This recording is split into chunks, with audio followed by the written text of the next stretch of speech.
welcome to Visual Radio, Music Alive North Shore, a combo show. We're actually merging two shows, and we're at the David Bieber Archives, which is out in Norwood, and it's magnificent. And we're here, believe it or not, with David Bieber. Hello, David. Hello, Joe. Great to see you. I'm giving you the $1.99 VIP tour. I'm waiving the fee, so you don't owe me $1.99. It's free to come in. It's $5,000 to leave. I guess we're staying here tonight. A lot of work to do here. Residency. There's so much to talk about. If you walk into the archives, I thought I had a lot of record albums. You've got about 40 times the amount I have.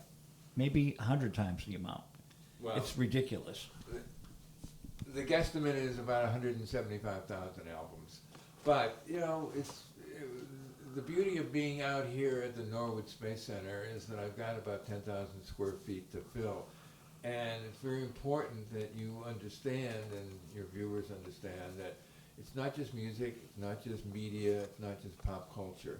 There are probably 40, 50 categories of collectibles that, by my definition, are content that deserves to be saved, whether it's political, or religion, or sports, or t-shirts, matchbooks, koozies, frisbees, food packaging and design, everything under the sun. I can kind of make a case and connect the dots to not only the culture, but the real world, and why everything interlocks and why everything is consequential.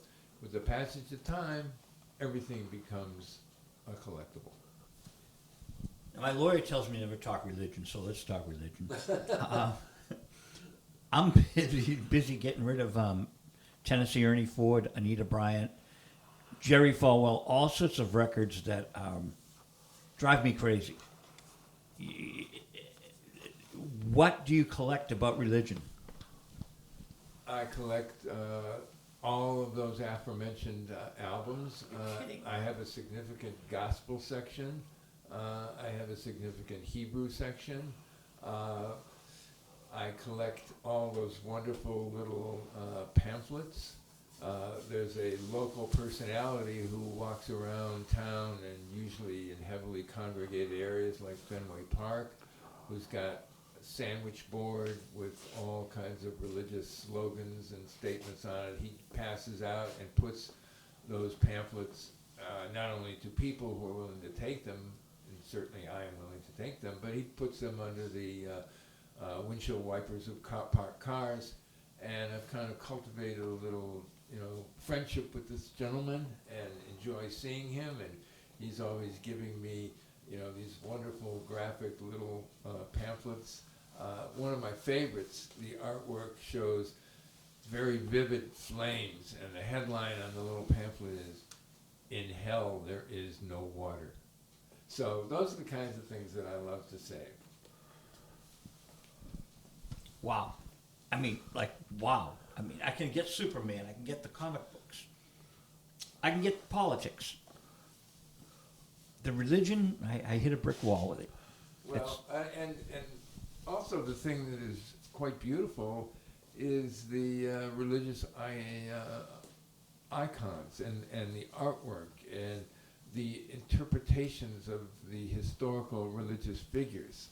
It's fascinating to see how artists, great, near great, and in great, have determined what religious visages should look like. Let's go to my religion and talk Rolling Boulder. Rolling Boulder has an ad for the band Boston. How you did that on the back cover. See, when I bought this, I didn't know it was a David Bieber production, so I'm shocked.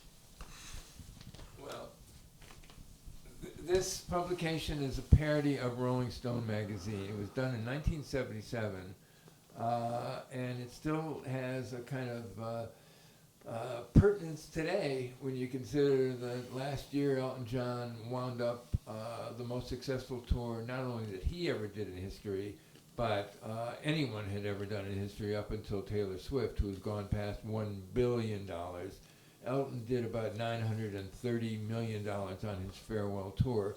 So 46 years later, he still has a relevancy, as well as the subject matter of transsexual surgery, which is also very much in the news.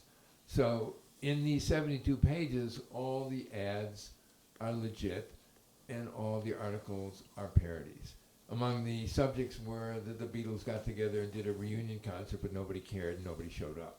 So actually, Jan Wenner, who was the owner and publisher and editor of Rolling Stone at the time, went to Stephen Mindich's house in Needham. Stephen was the person who owned the Boston Phoenix, and I did it under his banner in 1977. Jan Wenner sent a sheriff to Stephen's house in Needham at 2 o'clock in the morning to enjoin and issue papers enjoining Stephen from doing this. And of course, what Stephen loved was a good battle. So he was even more hell-bent on publishing this, which we did, and we sold copies on the newsstand, and the advertising more than paid for it.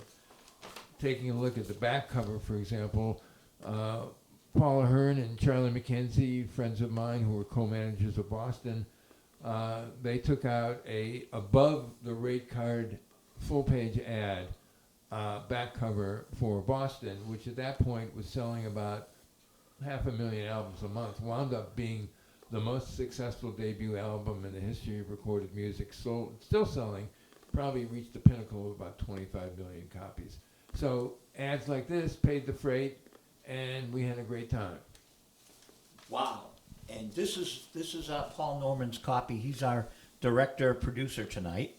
And David kindly gave him a copy of something I bought a year after Verhoeven was started. So the beauty of that was that I tapped into the great resources that were local at the time. Charles Laquadera, great WBCN morning DJ, The Big Mattress and all that, is a very versatile cartoonist. So he did parodies of Ralph Steadman, who did the artwork for the Hunter Thompson articles. There's an interview with Richard Nixon, for example, in the parody. Charles also did incredible, almost mirror-like imagery of Doonesbury. He was able to mimic Gary Trudeau's style. I used so many local writers. I was the editor. I did about half the writing myself, but everyone from James Isaacs to Howard Temkin wrote articles in the voice of Rolling Stone magazine. It was great fun. Now, may I tell you a Charlie McKenzie story and interrupt our... Please. Okay, so I was booking a club called Faces. Remember them? Oh, yeah, yeah. Danny Martinetti decided to go rock and roll, and Danny was a nice guy. And I put in the Shirelles, Girls Night Out. I had a really good array of acts, and Charlie called me up and goes, I want you to put Johnny Angel. And I said, oh, Charlie, Johnny Angel, I don't know, man. He goes, put Johnny in for me. I said, I'll do it for you, Charlie. Was this after Thrills, before Thrills? After Thrills, it was Johnny and the whatever. It was a Johnny Angel band, but it wasn't Thrills. Right. Okay. So Johnny's up on stage singing Mother Blanker, over and over again. Tony Martinetti comes up to me, not Danny, the brother Tony. They own the Martinetti liquor. Yeah. So Tony said, I'm going to punch you out. I said, oh, I hope you do, because I'm not making any money tonight, so I'd love to sue you. Go punch me, please. And I walked by him, and he didn't. But that was my Charlie McKenzie story. Right. Charlie. Charlie was one of the funniest. He was one of the funniest, greatest, most street smart, astute record people. Kind of, I still remember when he died, the obit in the Boston Globe had one of the members of Boston commenting in the lead and saying somewhat to the effect of, Charlie was the most terrific person, but as a manager, the band had to manage the manager, because Charlie was kind of out of control with all the distractions of rock and roll success. I first met him when I moved Willie Loco Alexander out of his apartment. Oh, okay. So I helped move my friend Willie, and that was the night I met Charlie McKenzie. So I don't remember the date, but I do remember doing that with, because I worked and had a van. Yeah. And after Charlie was given about $2 million in walkaway money within a couple of years of Boston's great success, Charlie was managing Willie Alexander, and actually was able to secure, I think it was a 2-album major label release deal with MCA Records. So Willie was above and beyond the local record release system, had major label distribution, and that was attributable to Charlie. They hired me to be roadie for the second album when they were taking the equipment out of Sun Treader up in Vermont. So that was kind of fun. Yeah. You know, we could talk all day long with our stories, but we're here at the Bieber Archives, and I wanna first talk about your very first article was for Billboard magazine. That's right.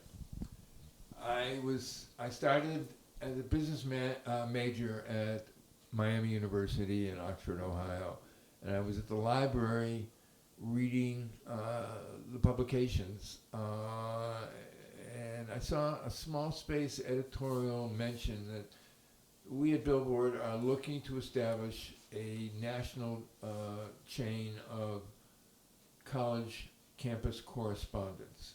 And I immediately wrote away to the woman in New York and said, I would love to do this. I had never written an article before, but I had a real passionate interest in not only the music itself, but the business of music.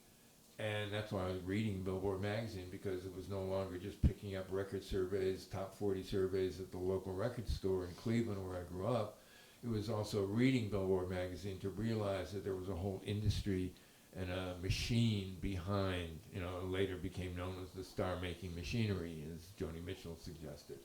But I wrote away. I said I wanted to be the campus correspondent. At age 18, I was thrown in the deep end of the pool. The first two people that I interviewed were Cannonball Adderley and Nancy Wilson. Not Nancy Wilson of Heart, but Nancy Wilson, the jazz singer. Sure. And just in that first year, the people that I talked to, interviewed, wrote for Billboard, I had a byline. I was so proud of that. Ranged from the classical pianist Rudolf Serkin to the activist comedian Dick Gregory, and through the years on campus, everyone from Frankie Valli and the Four Seasons to Johnny Carson, Ray Charles, Johnny Mathis, Chad and Jeremy, the Rascals, the Temptations, on and on and on. And it impacted me so significantly that I changed my major. And I started taking journalism classes at Miami of Ohio, and took every journalism class available because they didn't actually have a degree program. The journalism classes were in the English department. So I had to transfer because I clearly wanted a new career direction. I'd exhausted everything available at Miami, and I transferred to Kent. And it had to be seamless because the Vietnam War was raging, and I was cannon fodder if I didn't transfer. So Kent State University had a journalism department, and I was able to complete my studies there, which ultimately led to coming to Boston University, to get a master's in journalism. From there, very fortuitously, I wrote a thesis, 160 pages, on the underground media, whether it was underground newspapers, films, magazines, radio stations, how they impacted traditional above-ground media.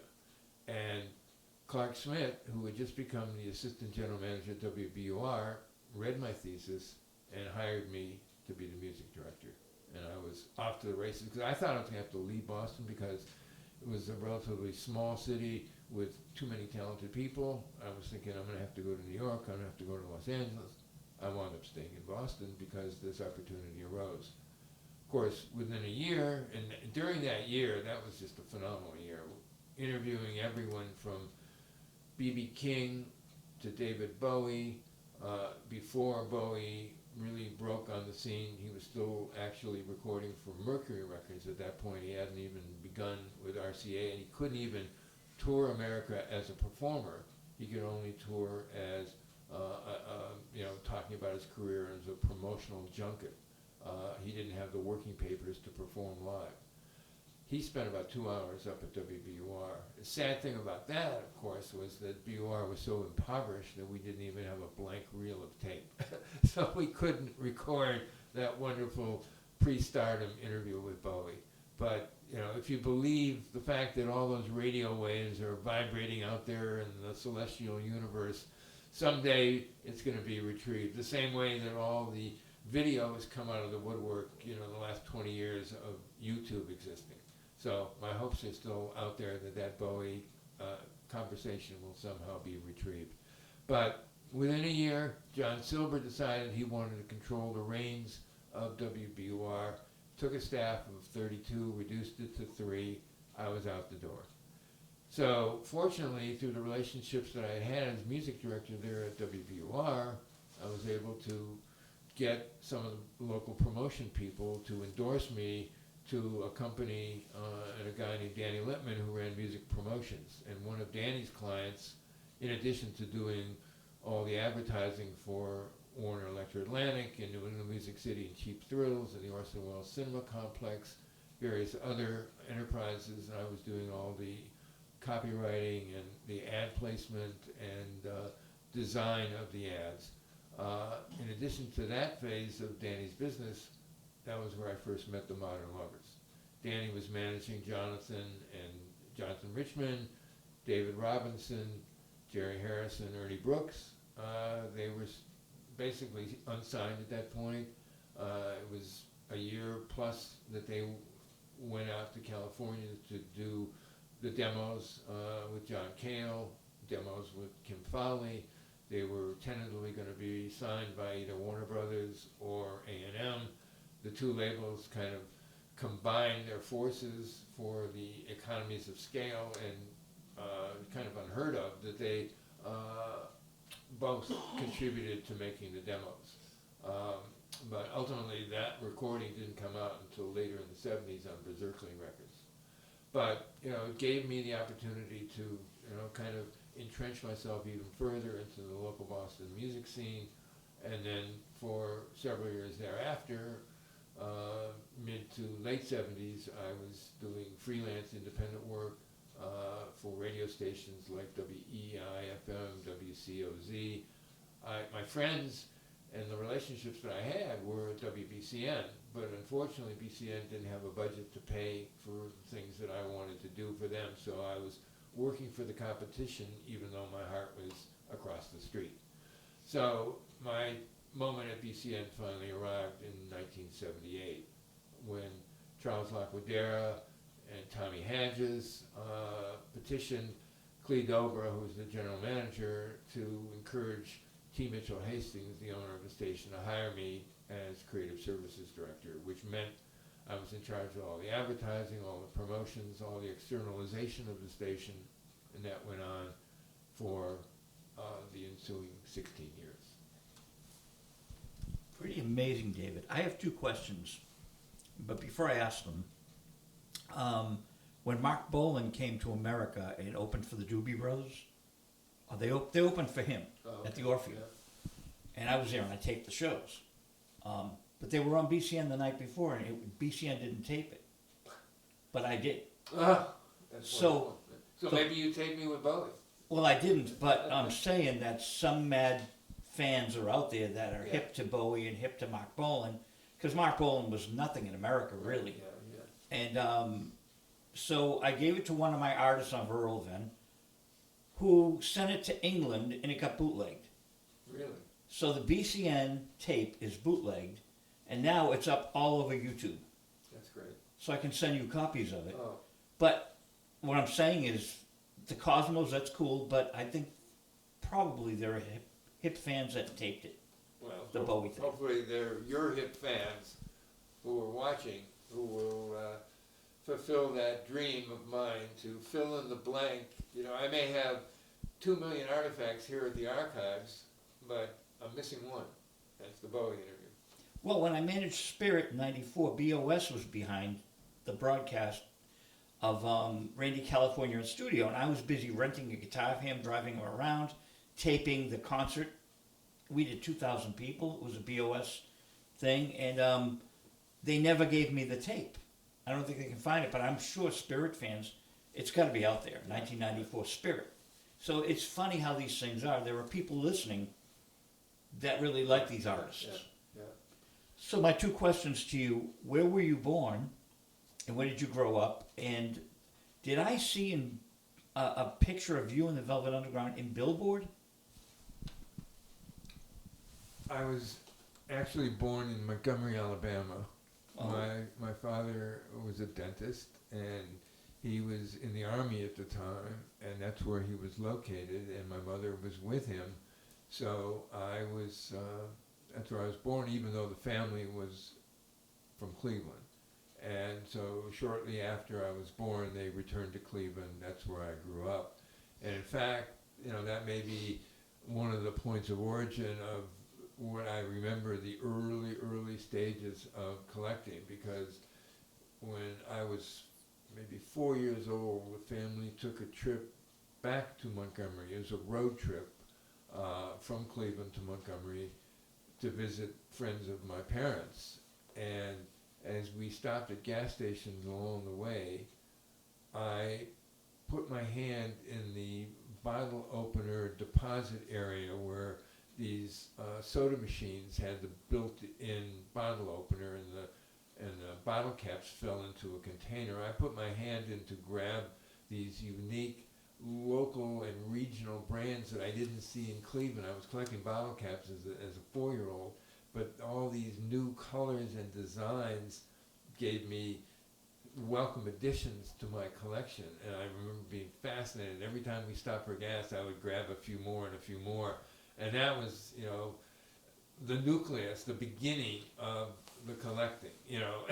I of course collected baseball cards and comic books and all the predictable stamps, coins, things that kids could save. And of course, mothers got in the way of preserving your collection. I didn't know that the line of demarcation was that if something was placed in the basement, it usually got turned over every year.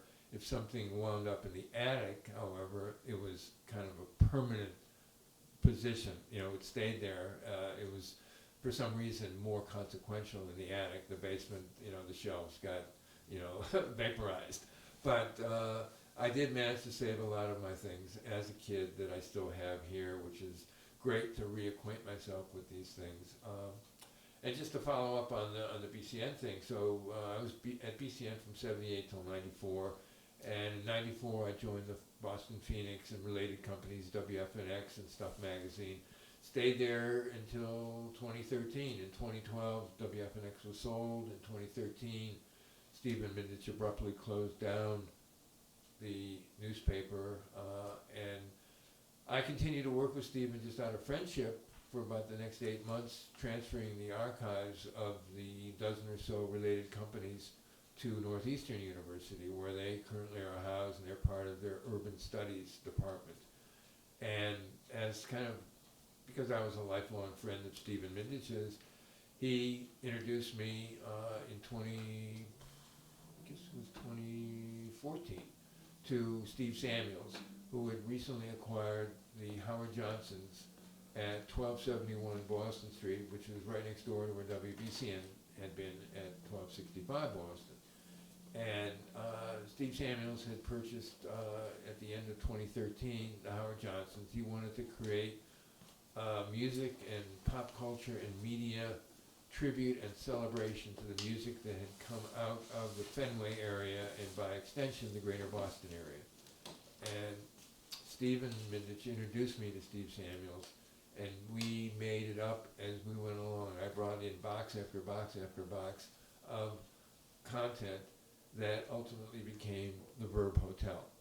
And it's so wonderful to think that I've had this second cycle of 5-year relationship with the Verb Hotel, which has only become better and bigger and more embraced by the hotel guests. And there are 93 rooms there, The intent is to customize every one of the rooms. You know, there is a Cars room, an Aerosmith room.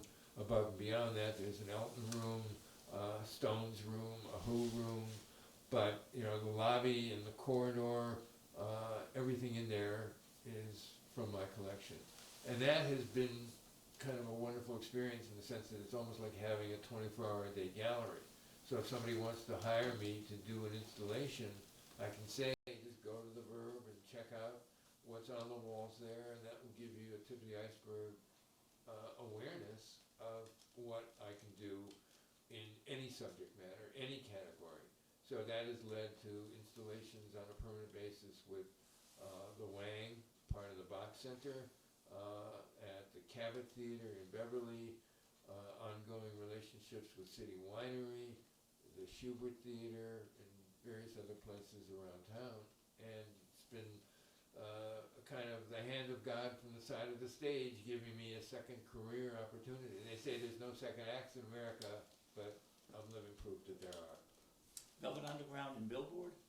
Well, the Velvet Underground, I was at Kent in, this was 1966, November of 1966. I was a journalism major there, being that I had a necessity of taking a one-year course in photography.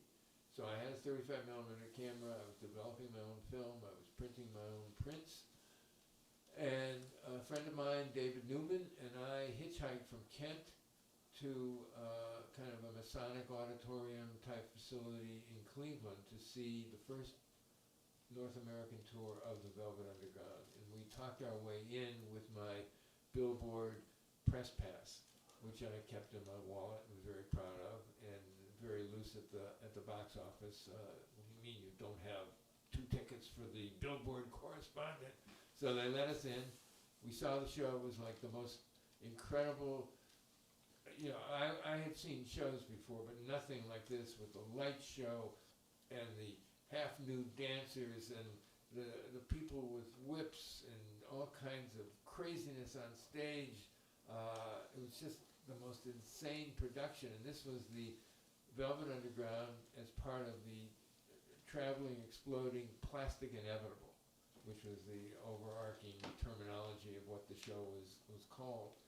And we talked our way backstage, and under the light of a 25-watt bulb, my friend David Newman actually took a picture of me with the band that you can pick up and show over there. Oh, wow. It's on the t-shirt. It's on a t-shirt. The photo that David took, my sister Lorna, who's a great artist in New York, she gave the image to a fellow artist, and he put that on a shirt, and that's me. Lou Reed and I are bookending the rest of the band, including Sterling Morris and John Cale, Mo Tucker, and Nico. That's insane. And so that got in Billboard? That photo? No, that actually was in Boston Globe at one point. Yeah. Boston Globe, Yeah. okay. So we've covered your origins of writing in Rolling Boulder. Now we have to get to the nitty-gritty. The book. All right. Is this the first book for Bieber Archives? Off Our Backs is the first book, hopefully the beginning of many. I worked with Brian Coleman, who has done several books called By Me Boston, By Me, B-U-Y, Me, comma, Boston, which is a kind of compendium of 1960s, 70s, and 80s ads from various publications from the Boston area. About 50-60% of the ads came from the archives. I've given Brian the free rein to go exploring and look at all the media. And I also did this in conjunction with Lance Salemo, who's a great designer and artist. And I wrote the copy and the introduction and also the descriptions of all the shirts. And basically this is kind of a representation of tip of the iceberg of 150 shirts from the archives. The estimate is that we have about 8,000 shirts here at the archives. But it's meant to show a whole spectrum of shirts. This is, for example, Mitch The Greeter Doorman at the Rat. This is the Orson Welles Cinema that was a great complex in Cambridge. This is a radio station, WCOZ, Tower Records. There's also Strawberries Records in here. So there's a little bit of everything. Political, concerts, food and beverage, movies, radio stations, record companies. It's a great read. It's a kind of, dare I say it, a bathroom read. You know, you can open to any page. I think you'll be surprised. You can maybe show off some of the things there. But it's almost like a calling card. If somebody is curious about what the archives is all about, this is something to give a prospective client. It's for sale at offourbacksbook.com, and it's a fun read, and I've had terrific feedback about it. So is it your first book It's the first book, yeah. that you've ever written? Other than my master's thesis, which was, people have encouraged me to actually put that out in book form too. It's about 160 pages, and it's all about the underground media impacting the traditional media. But this has come to fruition, and it was a wonderful experience. So we were talking, you were on the very first Velvet Underground tour, and we have a mutual friend in New York, Norton Records, Miriam Linner. Do you and Miriam know about Jonathan Richman's 8mm footage of the Velvet Underground? I don't. He took a lot of footage, Oh, okay. and it was at his parents' house. This is back in the 70s, he told me. So that would be really nice to have. It was the Tea Party, of course. Yeah, right. And he would hang out there, and Bob Soma was on my TV show, and we talked about it and how they would have parties afterwards, Yeah. and Jonathan was there. Well, it's interesting that you mentioned Robert Soma, who was somebody that I wrote for. He was the editor of Fusion magazine, which for a time was the East Coast counterpart to Rolling Stone magazine. And Barry Glovsky was the publisher, and I think probably the owner of Fusion magazine. They were at 909 Beacon Street, and I lived at 180 Bay State Road. You know, I didn't have a car. I was going to Boston University. I wanted to be as close to the School of Public Communications as possible, so I walked everywhere or hitchhiked. That was the mode of transportation. You felt safe, and you just put your thumb out. But so I walked over, just cold called Fusion magazine, and Robert Soma printed probably 2 or 3 major feature articles that I wrote for the magazine, which ultimately were part of my master's thesis as well. So I was kind of double dipping. I was getting classroom credit for these articles, but I was also getting paid for having them published. I wrote probably the first major definitive piece on WBCN for Boston Magazine, 1970. The Fusion articles became chapters in the thesis. I was writing pieces for Billboard, for the Boston Globe, for the Cambridge Phoenix, Boston After Dark, part of the whole spectrum of Boston media at the time. But yeah, he was a wonderful editor. Gary Kenton was another one who was, I think, the managing editor. Ron Campisi was the art director. Yeah, it was just a very fertile time. There weren't really media or music roadmaps at that point. And it's fascinating that Jonathan would be filming them because in some respects they were almost like 2 house bands at the Boston Tea Party. The Tea Party existed from 1967 until the end of 1970. And during that period, I think the Velvet Underground played more than 40 times at the Boston Tea Party, either as a headliner or as an opener. And I've got the posters to prove the evidence of that. And during that whole period, they never played in New York. As much as people associate the Velvet Underground with New York, during that period, they were almost like a Boston house band. And the other, very significant, prominent players at the Tea Party were the Hallucinations, which later became the Jay Giles Band. And they too played multiple times, and that led to their getting signed by Atlantic Records. Mario Medias, the Big M, was a national promotion person handling the underground radio stations. He was a black guy who couldn't believe that Jay Giles Band and Peter Wolf were white guys with the sound that they had. And he was the champion of getting them signed to Atlantic Records. And it was just a wonderful period of time. So I'd be fascinated to see Jonathan's home movies because there's an endless curiosity, not only of and about the Velvet Underground, but about the Modern Lovers. As a matter of fact, there's somebody who's coming to the archives in May who's working on a documentary on the Modern Lovers. So I'm sure he'd be intrigued to see that kind of footage, whether or not it's specifically the Modern Lovers or the Velvet Underground. The fact that Jonathan did cinematography would have a great bearing on the inclusion in this documentary. That indeed it would. 8mm films, they were at his parents' house. One would hope he would have kept them preserved, but at least you and Miriam can now get to work. Right, yeah. I would like to invite you and Barry Glovsky on the same show. Maybe come Absolutely. to Everett or Wakefield, Paul's Wakefield Station. We have 2 stations where we can also do a Zoom if you don't want to drive out, but it's fun to be in the studio. Absolutely.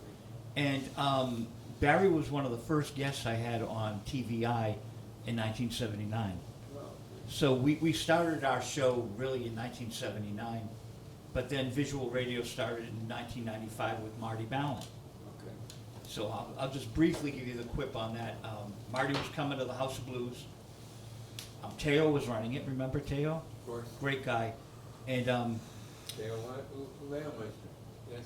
I called up Marty. I said, I'm going to be starting a TV show. I want you to be the first guest. The third guest was Bobby Hebb. So 2 friends of mine, the TV show is what endeared me to Bobby, but Marty said, I'm in Howard Square for 3 days looking at books. Find me. I call up his father. Where's he going to be? He's at this hotel. So we get to the House of Blues, and Teo said, look, I really feel bad, but the House of Blues copyrights everything, and you can't tape in here. But can I come to the hotel? I said, sure, Teo. So he came to the hotel, and on the DVD that you have, Live in the Esplanade, well, in '95, we have this great interview with Marty. He's fascinating. He tells us stuff. So it's what you do is so important to all of us because we love these people and these things, and you collect them. Yeah. And this place, it's more than this room, people. You have to see this vast warehouse, 10,000 square feet. Yes. Amazing. Yes. It's just mind-blowing. It's like going to an amusement park if you're into pop culture. So pop culture, when did pop culture become a thing? Well, I think pop culture has always been a thing. The aspect of the archives, though, is that I believe in the preservation of what we have experienced, what we have lived through, what we have touched, and what has touched us. And so it's not just pop culture, though. It's a little bit of everything and the connectivity that you can make for everything that existed or even currently still exists. I mean, I remember being fascinated with the Revere Drive-In Flea Market and going there in the 1970s. That was my religion. On Sundays, I went there. And I went there with several friends. Fred and Maria Lewis. Fred was, at the time, Atlantic Records promotion person. He later became the manager of the Cars, got them signed to a lecture, and I went with my friend Pamela Burton, who later went on to manage Simply Red and worked with all the acts at Frontier Booking, up to including Joan Jett and the Police and all that. But we went as a foursome every Sunday to the Revere Drive-In Flea Market, and it was very casual because later it became the dealers who were there with flashlights at 7:30 in the morning and going through people's trunks before they ever set up their tables at 9 o'clock. But we, stop at IHOP and have some pancakes and a waffle and then go at 11 o'clock in the morning. There was no sense of urgency. And people were legitimately cleaning out their attics and their basements and maybe selling off their kids' possessions behind their back. When the kids were off at college, mom and dad were cleaning out the bedroom. And it wasn't now like where you go to a flea market or a yard sale and you see these kind of bogus packages of counterfeit Chinese poisonous toothpaste. Back then it was legitimate, and you could buy records for $0.25. You could buy vintage radios for $1. I think we set the parameters that it would cost $5. It was more than we would spend, and it was negotiable. Everything was negotiable, and we would buy for each other. And the season, we couldn't wait for the flea market season to begin in April, and we kept going until October. And we would buy for each other. So at the end of the day, 4 or 5 o'clock in the afternoon, we'd go back to Pamela's place in Cambridge, and it was like we would have, those Sundays. It was like every Sunday was Christmas. We would buy for each other, and if you didn't get 5 bags of things every Sunday, it was a disappointing day. But you never were disappointed because you got 5 or 7 or 9 bags. I had a little Volkswagen Super Beetle and filled it up with stuff every Sunday, and then we would exchange things because we were in each other's heads and we knew what each other wanted. So that was, and through the year, I remember meeting Carl Barks, the creator of Uncle Scrooge, the great artist who had Donald Duck and the 3 nephews on all kinds of wonderful adventures in Walt Disney comics and stories that I grew up with as a kid. He was making an appearance at maybe it was the Park Plaza Hotel ballroom on a Sunday. There was no such thing as Comic-Con. It was just a convention where like-minded people got together to swap comic books.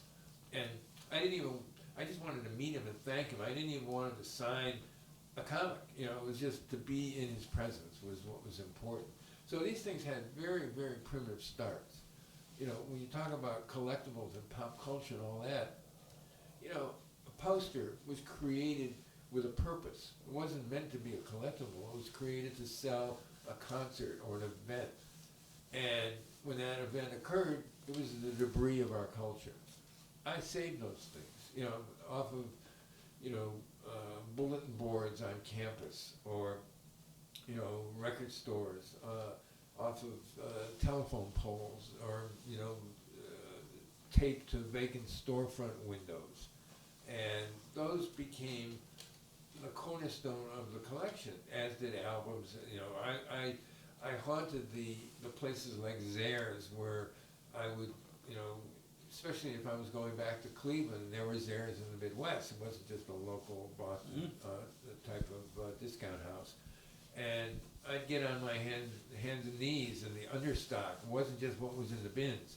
And I'd be opening up the understock boxes, and I'd be finding these records that were no longer returnable. They were cutouts, but they were legitimate cutouts, not just overstock. They were records that from small labels that couldn't be returned, and they were 3 for $1. And I'd go up to the clerk, and the clerk would see me with 100 records, thinking they're going to make this $400 sale. And in fact, it was $35 because of 3 for $1, and I had 100 records. So it was just, everything was up for grabs in those days. And, you'd grab a poster, the poster basically had no value. So when you started to see at these comic book and music gatherings on a Sunday afternoon, people were selling posters for $1. Then they were selling for $5, then 10, then 25. And you thought, my God, this is stunning. Even though I wasn't selling anything, I was acquiring. I monitored the marketplace. I was aware of the value on a straight line upward trajectory. And now you look at posters are going for tens of thousands of dollars, depending on the vintage and the condition. Just as I'll see a penny on the ground, I'll pick it up because I realize, not that that penny has any value, but in the context of historic value. As a kid, you'd buy a pack of baseball cards. It'd be 6 cards for a nickel with a slab of gum. That meant the cards cost less than a penny. The Mickey Mantle rookie card that you could have, if you were lucky enough to get it in one of your wax packs in 1952, was less than a penny. Last year, the best version, not mint, not 10.0, but 9.8, Mickey Mantle rookie card, $12.6 million. So, in the world of hard to believe, you gotta believe it, because somebody is playing with monopoly money and making these kinds of purchases. So, I don't sell anything. I do lease what I have and utilize it for installations and exhibits and various other purposes. We had, the set decorator from the movie The Holdovers contacted me, wanted to see Boston Tea Party posters because the film was taking place in 1970. So we're, in the archives represented in that film. But I'm happy to put things out there. I just don't sell things, but I do pay attention to the marketplace. And it's fascinating to see how many of these pop culture items have become valuable with the passage of time, because so many things weren't saved. And with the money that hedge fund people and everybody else trying to buy back their childhood or their glory years as a teenager or in their early 20s, the events they went to, the things they didn't save, whether it was their tickets or a concert program or a poster. Don't forget, a lot of the merch has grown up as a business. But back then, merch was maybe a t-shirt. It wasn't all these sophisticated, collectible items that, you kind of just add water and they become collectibles, instantly.